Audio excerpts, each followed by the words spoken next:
ਸਾਰੇ ਸਟੂਡੈਂਟਸ ਨੂੰ ਸਤਿ ਸ੍ਰੀ ਅਕਾਲ। This is ਬਾਗੀ ਲਾ।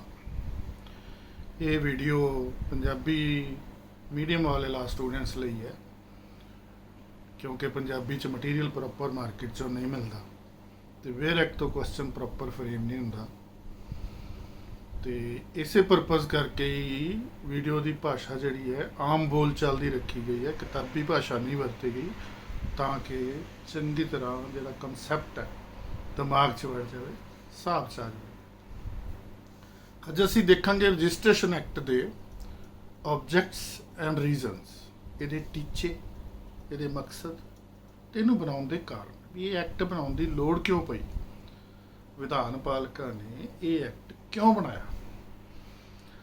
ਤਾਂ ਇਹ ਐਕਟ 1908 ਚ ਬਣਿਆ। ਉਸ ਤੋਂ ਪਹਿਲਾਂ 1877 ਦੇ ਜਾਂ ਹੋਰ ਪੁਰਾਣੇ 7 ਅੱਡ-ਅੱਡ ਐਕਟ ਸਨ। ਉਹਨਾਂ ਸਾਰਿਆਂ ਨੂੰ ਇਕੱਠੇ ਕਰਤਾ ਇੱਕ ਤਾਂ ਇਹਨੇ, ਤੇ ਸੌਖੇ ਬਣਾਤੇ, ਭਾਸ਼ਾ ਸਿੱਧੀ ਕਰਤੀ। ਹੁਣ ਮਤਲਬ ਰਜਿਸਟ੍ਰੇਸ਼ਨ ਨਾਲ ਸੰਬੰਧਿਤ ਕੋਈ ਧਾਰਾ ਕਿਸੇ ਐਕਟ 'ਚ ਪਈ ਹੈ, ਕੋਈ ਧਾਰਾ ਕਿਸੇ ਐਕਟ 'ਚ ਪਈ ਹੈ, ਕੋਈ ਕਿਸੇ 'ਚ ਪਈ ਹੈ, ਵੀ ਲੋਕਾਂ ਨੂੰ ਅੱਡ-ਅੱਡ 7 ਤਰ੍ਹਾਂ ਦੀਆਂ ਕਿਤਾਬਾਂ ਨਾ ਫੋਲਣੀਆਂ ਪੈਣ, ਇੱਕੋ ਐਕਟ 'ਚ ਰਜਿਸਟ੍ਰੇਸ਼ਨ ਨਾਲ ਸੰਬੰਧਿਤ ਸਾਰਾ ਮਟੀਰੀਅਲ ਆ ਜਾਏ। ਇਸ ਕਰਕੇ ਇਹ ਐਕਟ ਬਣਾਇਆ। ਤਾਂ 3 ਐਕਟ ਤਾਂ ਇਹਦੇ ਵਿੱਚ ਹੀ ਸ਼ਾਮਲ ਕਰਤੇ ਉਹਨਾਂ ਨੇ। 7 ਐਕਟ ਸਨ ਜਦੋਂ ਇਹ 1908 'ਚ ਬਣਾਇਆ, ਉਸ ਤੋਂ ਪਹਿਲਾਂ 7 ਐਕਟ ਸਨ, 3 ਤਾਂ ਇਹਦੇ ਵਿੱਚ ਹੀ ਸ਼ਾਮਲ ਕਰਤੇ, 2 ਰੱਦ ਕਰਤੇ। ਇੱਕ CPC ਦੀਵਾਨੀ ਜ਼ਾਬਤਾ, ਸਿਵਲ ਪ੍ਰੋਸੀਜਰ ਕੋਡ ਮਤਲਬ ਦੀਵਾਨੀ ਜ਼ਾਬਤਾ, ਤੇ ਲਿਮਿਟੇਸ਼ਨ ਐਕਟ ਮਤਲਬ ਮਿਆਦੀ ਅਧੀਨਿਯਮ ਜਾਂ ਅਧੀਨੇਮ ਐਕਟ। ਇੱਕ ਨਿਯਮ ਹੀ ਹੁੰਦਾ, ਉਹ ਨਿਯਮ ਜਿਹੜਾ ਅਧਿਕਾਰਤ ਬਾਡੀ ਦੁਆਰਾ ਬਣਾਇਆ ਜਾਏ, ਮਤਲਬ ਸਰਕਾਰ। ਕਾਨੂੰਨ ਨੂੰ ਬਣਾਉਣ ਦਾ ਅਖਤਿਆਰ ਜਿਹੜਾ ਹੈ ਉਹ ਵਿਧਾਨ ਪਾਲਿਕਾ ਕੋਲ ਹੈ। ਵਿਧਾਨ ਪਾਲਿਕਾ ਮਤਲਬ ਸੰਸਦ ਜਾਂ ਵਿਧਾਨ ਸਭਾ ਸਟੇਟ ਦੀ।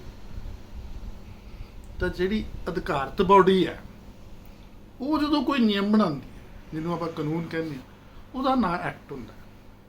ਤਾਂ ਉਹਦਾ ਪੰਜਾਬੀ ਹੈ ਅਧਿਨੇਮ, ਵੀ ਅਧਿਕਾਰਤ ਬਾਡੀ ਦੁਆਰਾ ਬਣਾਇਆ ਗਿਆ ਨਿਯਮ। ਤਾਂ ਇੱਕ ਤਾਂ ਇਹਨਾਂ ਨੇ ਐਕਟ ਇਕੱਠੇ ਕਰਤੇ, ਸੌਖੇ ਕਰਤੇ, ਥੋੜੇ ਸਰਲ ਕਰਤੇ। ਧਾਰਾਵਾਂ ਦੇ ਨੰਬਰ ਇਹਨਾਂ ਨੇ ਤਕਰੀਬਨ ਉਹੀ ਰੱਖੇ, ਤਾਂ ਕਿ ਫੇਰ ਨਾ ਬੰਦਾ ਉਲਝਿਆ ਫਿਰੀ ਜਾਵੇ। ਪਹਿਲਾਂ ਤਾਂ ਅਸੀਂ ਧਾਰਾ 7 'ਚ ਸਾਰਾ ਕੁਝ ਕਰਾਉਂਦੇ ਸੀ, ਹੁਣ ਕਿਹੜੀ ਧਾਰਾ ਹੋ ਗਈ।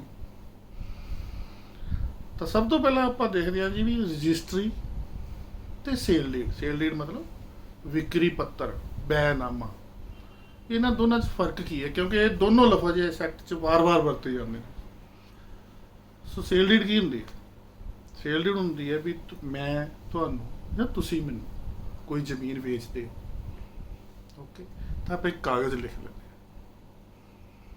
ਵੀ ਮੈਂ ਤੁਹਾਨੂੰ ਆਹ ਜ਼ਮੀਨ, ਆਹ ਦਾ ਆਲਾ ਦੁਆਲਾ, ਆਹ ਇਹਦੀਆਂ ਹੱਦਾਂ ਨੇ, ਆਹ ਇਹਦੀ ਲੰਬਾਈ ਚੌੜਾਈ ਹੈ, ਇਸ ਕਾਗਜ਼ ਨਾਲ ਮੈਂ ਇਹਦਾ ਮਾਲਕ ਹਾਂ, ਕਬਜ਼ਾ ਮੇਰਾ ਹੈ, ਇਹ ਮੈਂ ਤੁਹਾਨੂੰ ਵੇਚ ਰਿਹਾ ਇੰਨੇ ਪੈਸਿਆਂ 'ਚ, ਕਬਜ਼ਾ ਅੱਜ ਦੇ ਰਿਹਾ ਜਾਂ ਬਾਅਦ 'ਚ ਦਊਂਗਾ, ਜੋ ਵੀ। ਇਹ ਸਾਰਾ ਕੁਛ ਆਪਾਂ ਇਸ ਕਾਗਜ਼ 'ਚ ਜਿਹੜੇ 'ਚ ਲਿਖ ਲੈਂਦੇ ਹਾਂ, ਉਹਨੂੰ ਆਪਾਂ ਸੇਲ ਡੀਡ ਕਹਿੰਦੇ ਹਾਂ, ਵਿਕਰੀਨਾਮਾ। ਵਿਕਰੀਨਾਮਾ ਆਮ ਤੌਰ 'ਤੇ ਪ੍ਰੈਕਟਿਸ 'ਚ ਨਾ ਕੀ ਹੁੰਦਾ ਕਿ ਵਿਕਰੀਨਾਮਾ ਜਾਂ ਸੇਲ ਡੀਡ ਜਾਂ ਬੈਨਾਮੇ ਤੋਂ ਪਹਿਲਾਂ ਇੱਕ ਬਿਆਨਾ ਲਿਖਿਆ ਜਾਂਦਾ।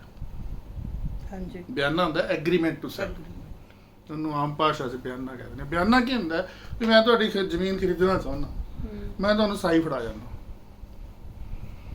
ਯਾ ਚੱਕੋ ਜੀ 10,000, ਇਹ ਜ਼ਮੀਨ ਹੁਣ ਤੁਸੀਂ ਕਿਸੇ ਹੋਰ ਨੂੰ ਨਾ ਵੇਚਿਓ, 2 ਮਹੀਨੇ ਦੇ ਅੰਦਰ ਅੰਦਰ ਮੈਂ ਤੁਹਾਨੂੰ ਪੈਸੇ ਦੇ ਕੇ ਸੇਲ ਡੀਡ ਕਰਾ ਲੂੰਗਾ। ਉਹਨੂੰ ਆਪਾਂ ਬਿਆਨਾ ਕਹਿੰਦੇ ਆ। ਉਹਦਾ ਵੀ ਕਾਗਜ਼ ਆਪਾਂ ਲਿਖ ਲੈਂਦੇ ਆ, ਉਹ ਹੁੰਦਾ ਐਗਰੀਮੈਂਟ ਟੂ ਸੈਲ। ਜਦੋਂ ਪੈਸੇ ਪੂਰੇ ਦਿੱਤੇ ਗਏ ਤੇ ਜ਼ਮੀਨ ਮੈਂ ਤੁਹਾਡੇ ਤੋਂ ਲੈ ਲਈ, ਉਦੋਂ ਜਿਹੜਾ ਕਾਗਜ਼ ਲਿਖਿਆ ਜਾਂਦਾ ਉਹ ਸੇਲ ਡੀਡ ਹੁੰਦੀ ਹੈ, ਬੈਨਾਮਾ। ਫਿਰ ਆ ਗਈ ਰਜਿਸਟਰੀ। ਰਜਿਸਟਰੀ ਕੀ ਹੁੰਦੀ? ਆਮ ਤੌਰ 'ਤੇ ਬੰਦਾ ਸਮਝ ਲੈਂਦਾ ਵੀ ਰਜਿਸਟਰੀ ਤੇ ਸੇਲ ਡੀਡ ਇੱਕੋ ਚੀਜ਼ ਹੈ, ਪਰ ਇਹ ਇੱਕੋ ਚੀਜ਼ ਨਹੀਂ ਹੈ।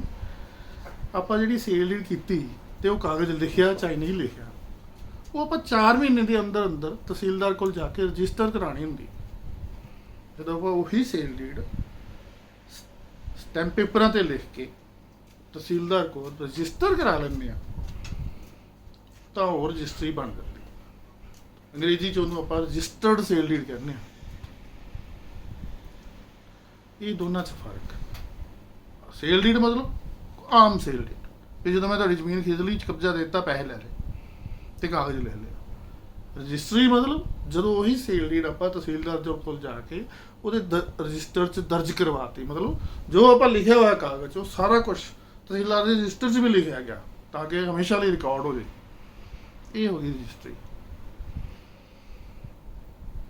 ਤਾਂ ਅੱਗੇ ਚੱਲੀਏ ਜੀ, 1956 'ਚ ਫਿਰ ਸੋਧ ਹੋਈ ਰਜਿਸਟ੍ਰੇਸ਼ਨ ਐਕਟ 'ਚ। ਪਹਿਲਾਂ ਜਦੋਂ ਆਪਾਂ ਰਜਿਸਟਰੀ ਕਰਦੇ ਸੀ ਜਾਂ ਸੇਲ ਡੀਡ ਕਰਦੇ ਸੀ ਤਾਂ ਉਹਦੇ 'ਚ ਬੰਦੇ ਦੀ ਜਾਤ ਲਿਖੀ ਜਾਂਦੀ ਸੀ। ਹੁਣ ਕੁਛ ਚਿਰ ਪਹਿਲਾਂ ਤੱਕ FIR 'ਚ ਵੀ ਜਾਤ ਜ਼ਰੂਰ ਲਿਖੀ ਜਾਂਦੀ ਸੀ, ਜਿਹਨੇ ਮਾਰਿਆ ਤਰਖਾਣ ਹੈ ਜਾਂ ਲੋਹਾਰ ਹੈ, ਜਿਹੜਾ ਮਰਿਆ ਉਹ ਕੌਣ ਸੀ, ਜਾਤ ਦਾ। ਤਾਂ ਪਿੱਛੇ ਜੇ ਹਾਈ ਕੋਰਟ ਨੇ ਫੈਸਲਾ ਕੀਤਾ ਵੀ ਇਹ ਤੁਸੀਂ ਜਾਤ ਨਾ ਲਿਖੋ, ਇਹ ਖਿਲਾਫ ਹੈ ਸੰਵਿਧਾਨ ਦੀ ਸਪਿਰਿਟ ਦੇ। ਤਾਂ ਇਸ ਤਰ੍ਹਾਂ ਹੀ ਇਹਦੇ 'ਚ ਵੀ ਜਾਤ ਲਿਖੀ ਜਾਂਦੀ ਸੀ। ਤੇ 1956 'ਚ ਸੋਧ ਕਰਕੇ ਇਹ ਕਾਨੂੰਨ ਪਾਸ ਕਰਤਾ ਗਿਆ ਵੀ ਤੁਸੀਂ ਜਾਤ ਨਹੀਂ ਲਿਖਣੀ ਸੇਲ ਡੀਡ 'ਚ, ਜਿਹੜੀ ਰਜਿਸਟਰ ਕਰਨੀ ਉਹ 'ਚ ਜਾਤ ਲਿਖਣਾ ਮਨਾ ਕਰ ਦਿੱਤਾ ਗਿਆ। ਪਹਿਲਾਂ ਲਿਖੀ ਜਾਂਦੀ ਸੀ। 1988 'ਚ ਫਿਰ ਚੀਫ ਮਿਨਿਸਟਰਾਂ ਦੀ ਇੱਕ ਕਾਨਫਰੰਸ ਹੋਈ।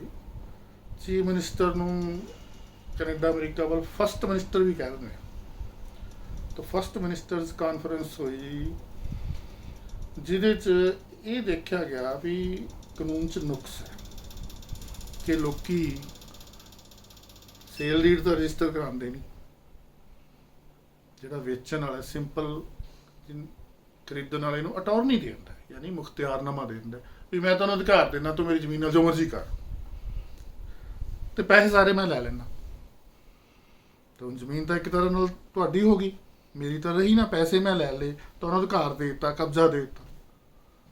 ਤੁਸੀਂ ਵੀ ਕੀ ਕਰਦੇ ਸੀ, ਅੱਗੇ ਜਿਹਨੂੰ ਦੇਣੀ ਹੈ ਅੱਗੇ ਉਹਨੂੰ ਅਟਾਰਨੀ ਦੇ ਦਿੱਤੀ ਤੇ ਮੁਖਤਿਆਰਨਾਮਾ ਦੇ ਦਿੱਤਾ ਵੀ ਤੂੰ ਆ ਜ਼ਮੀਨ ਤੈਨੂੰ ਦੇ ਦਿੱਤੀ, ਤੂੰ ਜੋ ਮਰਜ਼ੀ ਕਰ, ਪੈਸੇ ਉਹ ਤੋਂ ਲੈ ਲਏ। ਤਾਂ ਇਸ ਤਰ੍ਹਾਂ ਅਟਾਰਨੀ ਤੇ ਅਟਾਰਨੀ ਅੱਗੇ ਦੀ ਅੱਗੇ ਚੱਲੀ ਜਾਂਦੀ ਸੀ। ਤੇ ਲੋਕ ਸਟੈਂਪ ਪੇਪਰਾਂ ਦਾ ਖਰਚਾ ਬਚਾਉਣ ਲਈ ਰਜਿਸਟਰੀ ਨਹੀਂ ਸੀ ਕਰਾਉਂਦੇ, ਤੇ ਇਹ ਸਰਕਾਰ ਨੂੰ ਬੜਾ ਨੁਕਸਾਨ ਹੁੰਦਾ ਸੀ।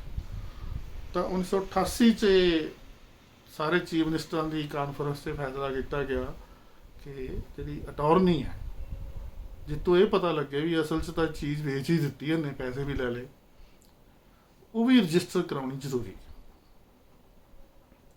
ਇਹ ਵੀ ਇੱਕ ਸੁਧਾਰ ਸੀ ਇਸ ਕਾਨੂੰਨ 'ਚ। ਫਿਰ ਸੈਕਸ਼ਨ 16A ਐਡ ਕੀਤੀ ਇਹਨਾਂ ਨੇ, ਹੋਰ ਸੁਧਾਰ ਕਰਦਿਆਂ ਹੋਏ, ਕਿ ਸਾਰਾ ਜਿਹੜਾ ਰਿਕਾਰਡ ਹੈ ਉਹ ਕੰਪਿਊਟਰ 'ਤੇ ਚੜ੍ਹਾ ਦਿਓ, ਕੰਪਿਊਟਰਾਈਜੇਸ਼ਨ ਹੋ ਜਾਏ, ਤਾਂ ਕਿ ਗੜਬੜ ਦੀ ਗੁੰਜਾਇਸ਼ ਨਾ ਰਹੇ। ਜਿਹੜੇ ਸਰਕਾਰੀ ਕਰਮਚਾਰੀ ਜਾਂ ਅਧਿਕਾਰੀ ਉਹਲੇ 'ਚ ਰੱਖ ਕੇ ਲੋਕਾਂ ਨੂੰ ਬੜਾ ਕਾਲਾ ਮਾਲਾ ਕਰਦੇ ਸੀ, ਉਹਦੀ ਗੁੰਜਾਇਸ਼ ਘਟ ਜਾਂਦੀ ਹੈ ਇਹਦੇ ਨਾਲ, ਜਦੋਂ ਸਾਰਾ ਰਿਕਾਰਡ ਕੰਪਿਊਟਰ 'ਤੇ ਚੜ੍ਹ ਜਾਂਦਾ। ਜਿਵੇਂ ਹੁਣ ਅੱਜ ਕੱਲ੍ਹ ਐਡਮਿਸ਼ਨਾਂ ਹੁੰਦੀਆਂ ਲਾ ਦੀਆਂ, ਸਾਰੀਆਂ ਆਨਲਾਈਨ ਹੁੰਦੀਆਂ, ਹਰੇਕ ਨੂੰ ਹਰੇਕ ਦਾ ਮੈਰਿਟ ਪਤਾ ਹੈ। ਪਹਿਲਾਂ ਜਿਹਦੀ ਮਰਜ਼ੀ ਚੱਕ ਕੇ ਐਡਮਿਸ਼ਨ ਕਰ ਦਿੰਦੇ ਸੀ, ਜਿਹਨੂੰ ਮਰਜ਼ੀ ਭਜਾ ਦਿੰਦੇ ਸੀ। ਜਦੋਂ ਮੇਨ ਐਡਮਿਸ਼ਨਾਂ ਹੋ ਗਈਆਂ, ਉਸ ਤੋਂ ਬਾਅਦ ਕਾਲੇ ਮਾਲੇ ਚੱਲਦੇ ਸੀ ਸਾਰੇ ਮਹਿਕਮਿਆਂ 'ਚ, ਉਹ ਹੁਣ ਬਹੁਤ ਰੇਅਰ ਚੱਲਦੇ ਆ। ਹੋ ਸਕਦਾ ਹੁੰਦਾ ਹੋਵੇ ਇੱਕ ਅੱਧਾ, ਬੜੀ ਉੱਤੋਂ, ਬੜੀ ਬਾਅਦ 'ਚ। ਸੋ ਇਸੇ ਤਰ੍ਹਾਂ ਹੋਰ ਸੁਧਾਰ ਕਰਦੇ ਹੋਏ ਸੈਕਸ਼ਨ 32A, ਧਾਰਾ 32A ਐਡ ਕੀਤੀ ਗਈ। ਉਹਦੇ 'ਚ ਇਹ ਸਰਕਾਰ ਨੇ ਫੈਸਲਾ ਕੀਤਾ ਵੀ ਜਿਹੜਾ ਵੇਚਣ ਵਾਲਾ ਹੈ, ਵੀ ਜਿਹੜੀਆਂ ਵੀ ਬੰਦੇ ਹਾਜ਼ਰ ਨੇ ਉੱਥੇ, ਉਹਨਾਂ ਦੀ ਇੱਕ ਤਾਂ ਫੋਟੋ ਹੋ ਜੇ ਜਦੋਂ ਰਜਿਸਟਰੀ ਕਰਾਉਂਦੇ ਨੇ, ਜਦੋਂ ਸੇਲ ਡੀਡ ਨੂੰ ਤਹਿਸੀਲਦਾਰ ਕੋਲ ਰਜਿਸਟਰ ਕਰਾਉਂਦੇ ਨੇ, ਉਹਨਾਂ ਦੀ ਫੋਟੋ ਹੋਏ। ਦੂਸਰੀ, ਵੇਚਣ ਵਾਲੇ ਦੇ ਫਿੰਗਰਪ੍ਰਿੰਟਸ ਹੋਣ, ਮਤਲਬ ਉਂਗਲਾਂ ਦੇ ਛਾਪੇ, ਕਿਉਂਕਿ ਸਾਈਨ ਲੋਕ ਮੁੱਕਰ ਵੀ ਜਾਂਦੇ ਨੇ ਪਰ ਤੇ ਨਕਲੀ ਵੀ ਬਣਾ ਲੈਂਦੇ ਨੇ ਦਸਖਤਾਂ ਨੂੰ। ਉਂਗਲਾਂ ਦੇ ਛਾਪੇ ਨਕਲੀ ਨਹੀਂ ਬਣਾ ਸਕਦੇ ਸੀ ਤੇ ਮੁੱਕਰ ਵੀ ਨਹੀਂ ਸਕਦੇ। ਜੇ ਤੁਹਾਡੇ ਕਿਤੇ ਹੋਰ ਵੀ ਉਂਗਲਾਂ ਛਾਪਾ ਪਿਆ, ਉਹਦੇ ਨਾਲ ਕੰਪੇਅਰ ਕਰ ਲਓ ਤਾਂ ਇਹ ਪੂਰਾ ਸਾਬਤ ਹੋ ਜਾਂਦਾ ਵੀ ਅੰਗੂਠਾ ਤੁਹਾਡਾ ਹੀ ਹੈ। ਇਹ ਜਿਹੜੀ ਸਾਇੰਸ ਹੈ ਅੰਗੂਠਿਆਂ ਦੇ ਕੰਪੈਰੀਜ਼ਨ ਦੀ, ਇਹ ਨੀਅਰਲੀ ਪਰਫੈਕਟ ਹੈ, ਨੀਅਰਲੀ ਪਰਫੈਕਟ, ਲਗਭਗ। ਫਿਰ ਹੋਰ ਸੁਧਾਰ ਕਰਦੇ ਹੋਏ ਇਹਨਾਂ ਨੇ ਕਿਹਾ ਵੀ ਜੇ ਤੁਸੀਂ ਇਕੱਲਾ ਐਗਰੀਮੈਂਟ ਟੂ ਸੈੱਲ ਕਰ ਲਿਆ ਤੇ ਨਾਲ ਪੈਸੇ ਵੀ ਪੂਰੇ ਲੈ ਲਏ ਜ਼ਮੀਨ ਦੇ, ਸੇਲ ਡੀਡ ਨਹੀਂ ਕਰਾਈ, ਇਕੱਲਾ ਵੇਚਣ ਦਾ ਇਕਰਾਰਨਾਮਾ ਕੀਤਾ ਤੇ ਪੈਸੇ ਪੂਰੇ ਲੈ ਲਏ, ਤਾਂ ਉਹ ਵੀ ਟਰਾਂਸਫਰ ਆਫ ਪ੍ਰਾਪਰਟੀ ਐਕਟ ਦੀ ਧਾਰਾ 53 ਦੇ ਅਧੀਨ ਤੁਸੀਂ ਰਜਿਸਟਰ ਕਰਾਓਗੇ ਵੀ ਸਟੈਂਪ ਪੇਪਰਾਂ ਦਾ ਖਰਚਾ ਕਰੋਗੇ, ਕਿਉਂਕਿ ਅਸਲ 'ਚ ਤਾਂ ਵੇਚ ਹੀ ਦਿੱਤੀ ਤੁਸੀਂ, ਦਿਖਾਵੇ ਲਈ ਕਹਿ ਰਹੇ ਹੋ ਵੀ ਅਸੀਂ ਇਕੱਲਾ ਕਰਾਰਨਾਮਾ ਕੀਤਾ ਜੀ, ਸੇਲ ਡੀਡ ਨਹੀਂ ਕੀਤੀ, ਵੀ ਜ਼ਮੀਨ ਵੀ ਦੇਤੀ, ਕਬਜ਼ਾ ਵੀ ਦੇਤਾ, ਪੈਸੇ ਵੀ ਪੂਰੇ ਲੈ ਲਏ, ਤੇ ਰਹਿ ਕੀ ਗਿਆ। ਤੇ ਹੋਰ ਅੱਗੇ ਹੈ ਵੀ 1877 ਤੋਂ ਪਹਿਲਾਂ, 1877 ਚ ਪੁਰਾਣੇ ਐਕਟ ਸਨ, ਉਦੋਂ ਪਹਿਲਾਂ ਜਾਂ ਉਸ ਤੋਂ ਬਾਅਦ 1908 ਦੇ ਐਕਟ ਦੇ ਵਿਚਕਾਰ ਜਿਹੜੀਆਂ ਸੇਲ ਡੀਡਾਂ ਰਜਿਸਟਰ ਹੋਈਆਂ ਵੀ ਉਹ ਇਹ ਐਕਟ ਦੇ ਬਣਨ ਨਾਲ ਖਤਮ ਨਹੀਂ ਹੋ ਜਾਂਦੀਆਂ, ਉਹਨਾਂ ਦੀ ਵੀ ਵੈਲਿਡਿਟੀ, ਵੈਧਤਾ, ਕਾਨੂੰਨੀ ਮਾਨਤਾ ਉਵੇਂ ਹੀ ਰਹੇਗੀ, ਕਿਉਂਕਿ ਉਹ ਵੀ ਕਿਸੇ ਸਿਸਟਮ 'ਚ, ਕਿਸੇ ਐਕਟ 'ਚ, ਕਿਸੇ ਲਾਅ ਦੇ ਅਧੀਨ, ਕਿਸੇ ਕਾਨੂੰਨ ਦੇ ਅਧੀਨ ਰਜਿਸਟਰ ਹੋਈਆਂ। ਫਿਰ ਆਈ ਸੈਕਸ਼ਨ 46 ਦੀ ਪ੍ਰੋਵੀਜ਼ੋ।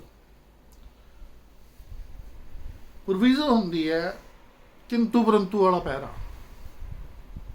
ਮਤਲਬ ਵੀ ਮੈਂ ਤੈਨੂੰ ਜ਼ਮੀਨ ਤਾਂ ਵੇਚਤੀ, ਜਦੋਂ ਮੈਂ ਰਜਿਸਟਰੀ ਕਰਾਤੀ, ਇਹ ਜ਼ਮੀਨ ਤੇਰੀ ਹੋ ਗਈ, ਪ੍ਰੋਵਾਈਡਡ ਅੱਗੇ ਆ ਗਈ ਪ੍ਰੋਵੀਜ਼ੋ ਵੀ ਮੈਂ ਮਾਲਕ ਤਾਂ ਹੋਵਾਂ, ਵੀ ਜੇ ਮੈਂ ਮਾਲਕ ਨਹੀਂ ਫੇਰ ਨਹੀਂ ਮਾਲਕੀ ਅੱਗੇ ਜਾਣੀ।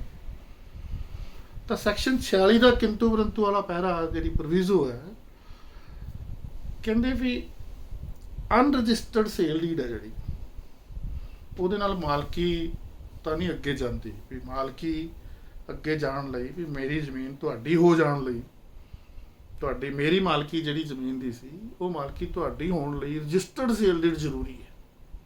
ਪਰ ਜੇ ਅਸੀਂ ਰਜਿਸਟਰ ਨਹੀਂ ਕਰਾਈ ਸੇਲ ਡੀਡ, ਉਹ ਕਿਸੇ ਹੋਰ ਕੇਸ 'ਚ, ਕਿਸੇ ਹੋਰ ਹਾਲਾਤਾਂ 'ਚ ਇਹ ਸਬੂਤ ਤਾਂ ਹੈਗਾ ਵੀ ਅਸੀਂ ਜ਼ਮੀਨ ਦਾ ਇੱਕ ਸੌਦਾ ਕੀਤਾ ਸੀ ਜਾਂ ਕਬਜ਼ਾ ਦਿੱਤਾ ਜਾਂ ਪੈਸੇ ਲਏ, ਬੇਸ਼ੱਕ ਮਾਲਕੀ ਨਹੀਂ ਬਦਲਦੀ ਉਹਦੇ ਨਾਲ, ਵੀ ਉਹਨੂੰ ਅਸੀਂ ਮਾਲਕੀ ਦਾ ਸਬੂਤ ਨਹੀਂ ਮੰਨਦੇ ਅਨਰਜਿਸਟਰਡ ਸੇਲ ਡੀਡ ਨੂੰ, ਪਰ ਇਹ ਤਾਂ ਹੋ ਜਾਣ ਵੀ ਆਹ ਸੌਦਾ ਅਸੀਂ ਕੀਤਾ ਸੀ, ਆਹ ਕਬਜ਼ਾ ਅਸੀਂ ਦਿੱਤਾ ਸੀ, ਜਾਂ ਪੈਸੇ ਮੈਂ ਲਏ ਸੀ।